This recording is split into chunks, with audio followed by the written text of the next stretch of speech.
আসসালামু আলাইকুম। বলা হয়েছিল আপনি না গেলেও জাতীয় পার্টি নির্বাচনে থাকবে। জি.এম. কাদের সেদিন অনেক কথাই ফাঁস করেছেন, আবার অনেক কথা অস্পষ্ট রেখেছেন।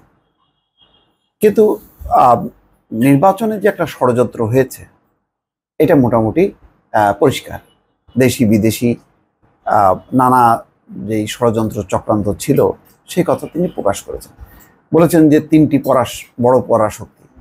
কারা এটা বলতে মানে খুব কষ্ট হয় না মানুষের, বলেই দিয়েছেন। তো বাংলাদেশ সবাই কে না জানে, ভারত, চীন, রাশিয়া, এই তিন পরাশক্তি ছিল না পশ্চিমারা, এটা বলেছেন। আবার যে কথা তিনি বললেন যে আপনি না গেলেও জাতীয় পার্টি নির্বাচনে থাকবে, জি.এম. কাদের তো বলেছেনই যে তার দলের অনেক নেতা এরা আসলে জাতীয় পার্টি করে না, এর সরকারের এজেন্ট হিসেবে দলে আছে। তো 2014-তে কি ছিল যে H.M. এরশাদ তিনি তো আসলে নির্বাচনে যাননি, তিনি হাসপাতালে শুয়েছিলেন। তারপরে ক্যারিকেচার করে ওনাকে বিরোধী দলের নেতা বানানো হলো, উনিও কি করবেন, আত্মসমর্পণ করলেন। কিন্তু তার সিদ্ধান্ত ছিল, দলের সিদ্ধান্ত ছিল নির্বাচনে না যাওয়া। তো এখন তো সেই তুলনায় 2014-তে জাতীয় পার্টির এরশাদের নেতৃত্বে ছিল, তখন তার যে অবয়ব, এখন তো অবয়ব আরও কমে গেছে। জাতীয় পার্টি তার ফুলে ফেপে বড় হয়নি, সংকুচিত হয়েছে। তো এই সংকুচিত জাতীয় পার্টির প্রধান হয়ে জি.এম. কাদের সেই উত্তরাধিকার, সেই ধারাবাহিকতা কি করবে? কিছুই করার নেই তার।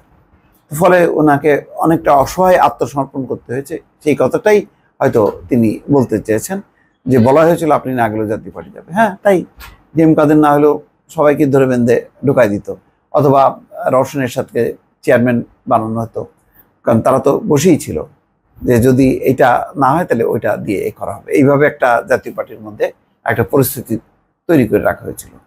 তো এই জন্যই এই দেশি বিদেশি যে ষড়যন্ত্র, সেই ষড়যন্ত্রের কথাটা তিনি ফাঁস করলেন, একটু রেখে ঢেকে করলেন, এটা সত্য। বলছেন যে গত 16 ডিসেম্বর সবাইকে জানিয়ে সিদ্ধান্ত নিয়েছিলাম আমি নির্বাচনে যাব না। 17 তারিখ মনোনয়নপত্রের শেষ দিন, নির্বাচন থেকে সরে যাওয়ার জন্য আমি সম্পূর্ণ প্রস্তুত ছিলাম। তারপরে চাপ এলো প্রত্যক্ষ এবং পরোক্ষ। প্রত্যক্ষ চাপের কথা বলবো না, আপনারা বুঝে নেবেন। তার মানে বুঝতে পারছেন দর্শক, কে দেয় প্রত্যক্ষ চাপ? আমরা তো দেখলাম যে শেষ দিনে যে এই কলাবাগানে যে অফিসে কিভাবে ঘেরাও করা ছিল, কাউকে, মাফ করেন, বনানী অফিসে কাউকে ঢুকতে দেওয়া হচ্ছিল না বিএনপি নেতা কর্মীরা। কারা? এটি হচ্ছে প্রত্যক্ষ চাপ। পরোক্ষ চাপ হলো আমাকে বলা হয়েছিল আপনি নির্বাচনে না গেলেও জাতীয় পার্টি নির্বাচনে যাবে বা থাকবে।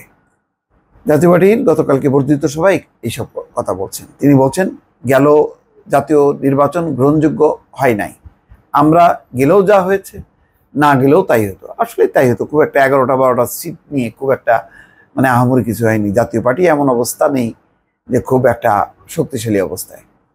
আচ্ছা, তারপরে কি হলো? সরকারের এমন প্রস্তুতি ছিল, বিএনপি আন্দোলনে পরাস্ত হয়েছে, আমি তাদের দোষ দিচ্ছি না। দেশের স্বার্থে তারা কাজ করছে, কিন্তু তারা সফল হয়নি।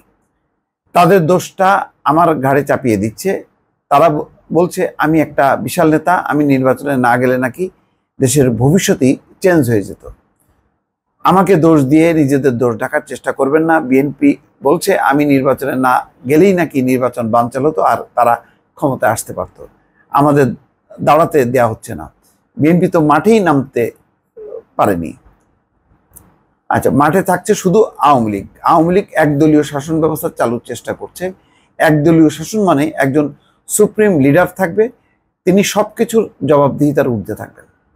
তিনি ভোট করলে করতে পারেন, না করলে করবেন না। যারা নির্বাচিত হবেন তারা ওনার অনুমতি নিয়ে নির্বাচিত হবেন। তার মানে বাস্তব অবস্থাটা যে জাতীয় পার্টি যারা নির্বাচিত হয়েছে বা অন্যরা নির্বাচিত হয়েছে সবাই তো বলে যে এটা মানে কে জিতবে না জিতবে এগুলি সব নির্ধারিত। জি.এম. কাদের বলেন কিংস পার্টিগুলোর কি হয়েছে, তাদের পরিণতির কথা বলছে। 14 দলীয় জোটের কি অবস্থা, অর্থাৎ ইনু সাহেবের অবস্থা, ফজল হোসেন বাদশার অবস্থা। আওয়ামী লীগের গৃহপালিত মিত্রদের কি হয়েছে। জনগণের উপর ভরসা রেখে রাজনীতি করতে হবে, তাই রাজনীতি করতে হবে হয় গলায় ফুলের মালা, না হয় ফাঁসির রশি। এটা যারা গ্রহণ করতে পারবে তারাই রাজনীতিতে সফল হতে পারবে। তো তিন বিদেশি শক্তির কথা বলছে যে তিনটা বিদেশি শক্তি নির্বাচনকে সফল করতে চেয়েছে, আরও কয়েকটা দেশ সরকারকে সমর্থন দিচ্ছিল, তারা সিরিয়াসভাবেই সরকারকে সমর্থন দিচ্ছিল। আমি বুঝতে পারছিলাম বিএনপির আন্দোলন সফল হবে না। যাই হোক, মানে মোট কথা দেশি বিদেশি সমস্ত পরিস্থিতিটা তিনি কিন্তু তুলে ধরেছেন এবং একভাবে বলতে গেলে তিনি বলছেন যে এক অসহায়ভাবে আত্মসমর্পণ করেছেন তিনি, সেটি তিনি একটা অনেক গোপন কথা, নেপথ্যের কাহিনী সামনে তুলে এনেছেন, যার কারণে আজকে আওয়ামী লীগের সাধারণ সম্পাদক ওবায়দুল কাদের যথেষ্ট পরিমাণ বিব্রত হয়েছে। দর্শক ভালো থাকবেন, আল্লাহ হাফেজ।